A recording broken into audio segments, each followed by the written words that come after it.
নমস্কার, লামডিং নিরীক্ষণ ল্যাবরেটরির তরফ থেকে আপনাদের সবাইকে স্বাগতম জানাচ্ছি এই ভিডিওটার জন্য। আজকে এই ভিডিওটাতে আমরা একটু কথা বলবো ইউরিক অ্যাসিড টেস্ট করবার আগে পেশেন্টের কি নিয়ম নীতি মেনে চলতে হবে বা কি বিষয়ে ওনার সতর্ক থাকতে হবে এই বিষয়ে একটু কথা বলবো। তো আপনারা এটা দেখতে পাচ্ছেন, এটা হচ্ছে red vial, clot activator vial বলা হয়। এই ভায়েলে আমরা মিনিমাম 2 ml ব্লাড নেব ইউরিক অ্যাসিড এস্টিমেশনের জন্য, অর্থাৎ ইউরিক অ্যাসিড টেস্ট করবার জন্য। তো ইউরিক অ্যাসিড টেস্ট করবার জন্য পেশেন্টকে কতগুলি নিয়ম নীতি মেনে চলতে হয়।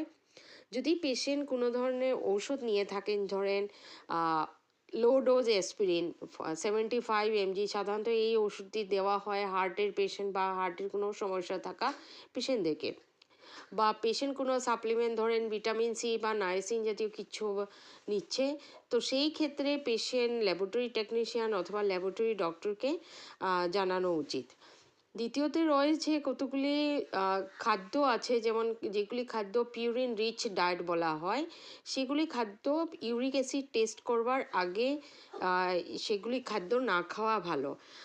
যেমন ধরেন রেড মিট, অর্গান মিট যেমন লিভার, তারপরে রইল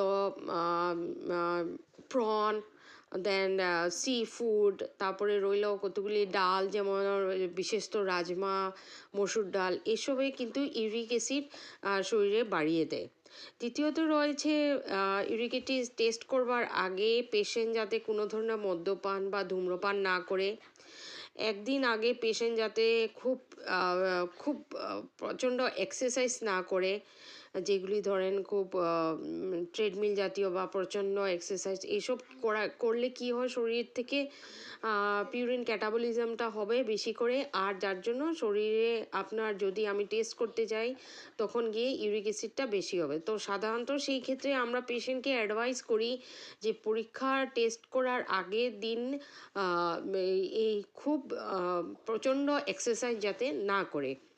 তো এই সব সতর্ক আমরা মেনে নিতে হয়, যার জন্য এইসব মেনে নিয়ে চললে আমরা সঠিক ইউরিক অ্যাসিড পেশেন্টের বডিতে কত আছে সেটা আমরা পরীক্ষা করতে পারি।